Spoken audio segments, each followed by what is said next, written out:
This the shooter shack. Brett McMoney, Patty G got the stats. Over 6 million views, now we back. Every Sunday with a kid sweats. We have pro athletes on the show. Number one, we used to picking winners. NFL, NHL, NBA, MLB, and that NCAA. Season 2 coming live in your face. Shooter Shack. All right, welcome back to the Shooter Shack. As always, Pat Gregoire here with none other than Brett McConaughey, a.k.a. The Shooter. And Brett, we took a week off from the episodes, but you didn't take a week off from making people money at home. Folks, another 5-0-1 week for The Shooter. Continues to stuff your pocket while you're sitting at home. And let's just get this thing rolling, why won't we? Well, Patty, you're right, buddy. There's no better time like the present. Head on over to theshootershack.ca, grab an investment package. Patty, thanks for joining us. 5-0-1 last week. We're going to get this thing rolling again. Thanks for joining us for another episode of the Shooter Shack.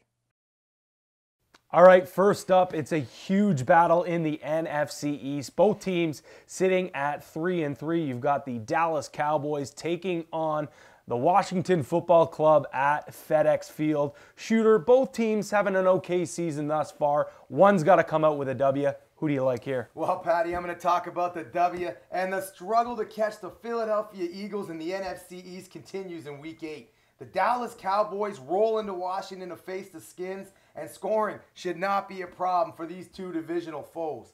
Dallas opened up as a 2.5-point favorite over Washington, and it may be difficult for bettors to rely on them to cover that spread.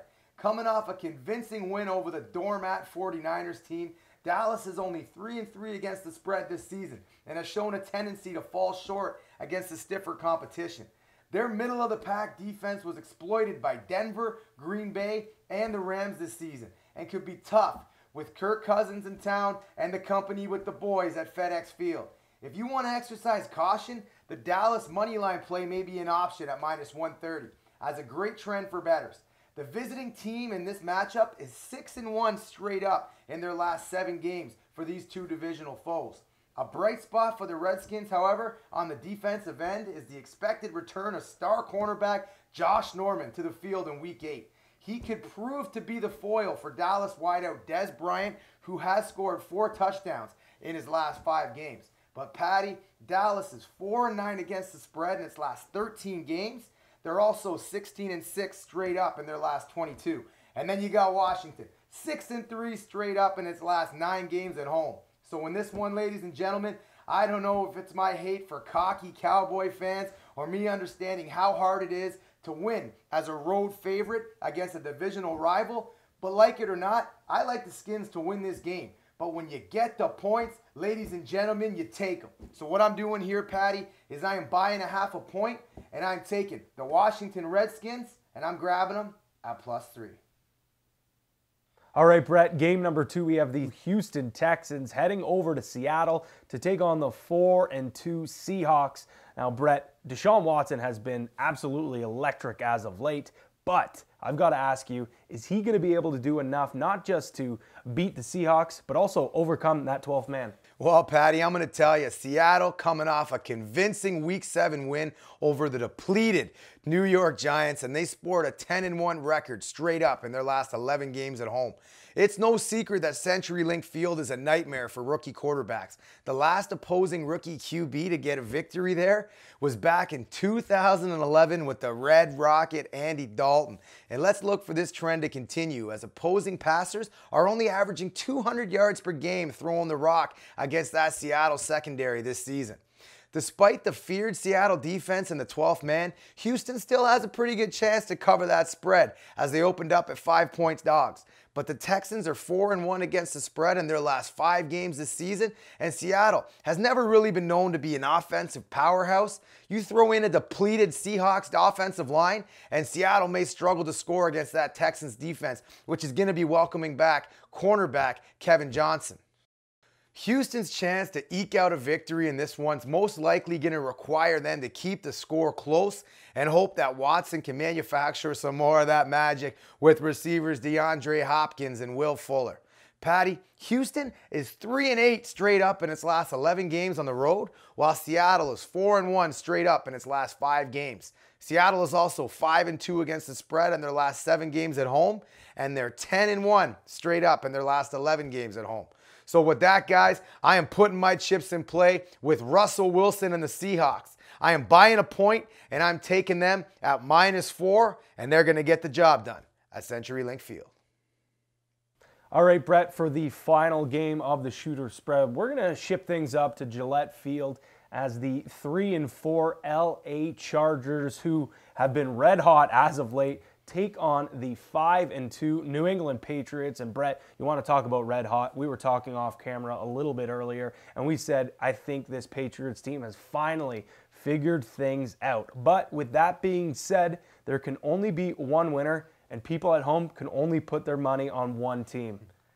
Well, Patty, there's only 2 teams in this one, and they're both on the upswing right now, and they are both looking to stay hot when Tom Brady and the New England Patriots welcome Phillip Rivers and the Los Angeles Chargers to Foxborough on Sunday in Week 8 in some classic NFL action. The vast majority of the NFL fans wrote off these Chargers in wake of an 0-4 start, but since then, they've rattled off 3 straight victories, and all of a sudden, they're right back in things in the AFC. LA is coming off a huge 21-0 shutout over division rival Denver last week, making that the first time the Broncos have been shut out since 1992. If Rivers and the Chargers can slow down the suddenly hot Patriots, they'll have to have a clean slate mentally going into the game. New England has had the LA Chargers number in recent years, evidenced by the Pats taking 6 of the last 7 meetings between the clubs.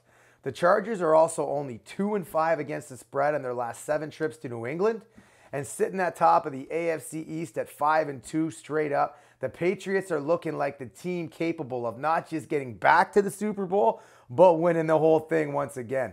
Much has been made about the Pats' weak defense in 2017, but the 32nd ranked unit in the league held the Atlanta Falcons to a single touchdown in a huge Week 7 win. The TD also came in a garbage time in the game, with the New England holding Matt Ryan to under 300 yards passing. We got the Chargers at 3-8-1 against the spread in their last 12 games. The Chargers are 3-9 straight up in its last 12, while the Pats are 11-4 against the spread in their last 15 games. New England is also 15-2 straight up in its last 17 games overall. This is simple, guys. I was a little bit worried about the Pats and Tom Brady's start early on in the year, but he seemed to settle in and looking like the Tommy Gun of old. So what I'm going to do here, guys, is I'm going to slap my heavy bird right on the table. I am buying a 1.5, and I'm going with the New England Patriots at -5.5.